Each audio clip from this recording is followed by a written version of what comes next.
이른바 산업부 블랙리스트 의혹 사건의 핵심 인물인 백운규 전 장관의 구속영장이 어젯밤 기각됐지요.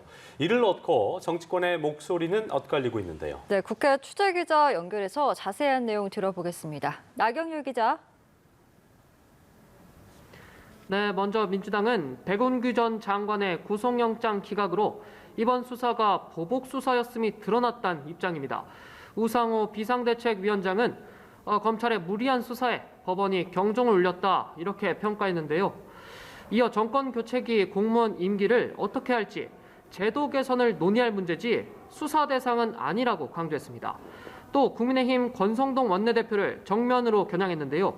문재인 정부에서 임명된 전현희 국민권익위원장과 한상혁 방송통신위원장이 물러나는 게 정치 도의상 맞다는 권 대표를 향해 우 위원장은 인지 부조화라고 꼬집었습니다.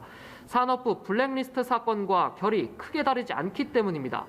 이에 대해 권 대표는 대통령제 속성이 그렇다며 그분들은 대통령의 통치 철학에 동의하지 않는 분들이라고 사퇴를 촉구했습니다. 국민의힘은 검찰의 정상적인 수사에 민주당이 보복 수사란 프레임을 씌우고 있다고 계속해서 비판했는데요. 민주당 주장대로 이번 수사가 보복이라면 문재인 정부 적폐청산 수사도 정치 보복 아니냐, 윤석열 정부가 수사하면 보복이라고 호들갑을 떤다 했습니다. 민주당의 내로남불, 이중잣대가 그대로 드러났다고 비판한 겁니다. 네, 나경유 기자, 여야 공방은 치열하지만 후반기 국회는 아직도 시작되지 않고 있죠. 민생 문제 해결에 손을 놓고 있다는 비판이 나온다고요? 네, 그렇습니다. 벌써 18일째입니다.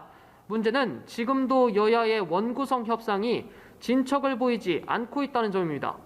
법사위원장 자리를 누가 맡을지 여야 입장차가 여전해서 후반기 국회가 출발할 조짐도 보이지 못하는 겁니다.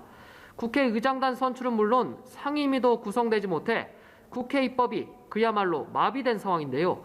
민주당은 윤석열 정부가 경제정책 방향에서 내세운 규제 완화와 법인세 인하 대책에 대해 실패한 MB정책 시즌2라고 평가하며 견제에 나서겠다는 뜻을 밝혔고, 국민의힘은 치솟는 물가와 경기 침체에 대응하기 위해 물가 민생 안정특위를 출범시켜 유류세 추가 인하와 할당관세 품목 확대 등을 점검하겠다고 공언했습니다. 하지만 입법을 통한 견제와 정책 추진에 나설 수 없는 상황이라서 민생 문제 나몰라라 한다는 비판, 여야 모두 피하긴 어려워 보입니다.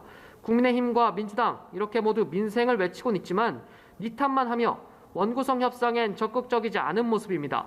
여야 대치가 계속되면서 각종 의혹이 쏟아지고 있는 박순애 교육부 장관 후보자와 김승희 복지부 장관 후보자 청문회도 열리지 못하고 있는데요.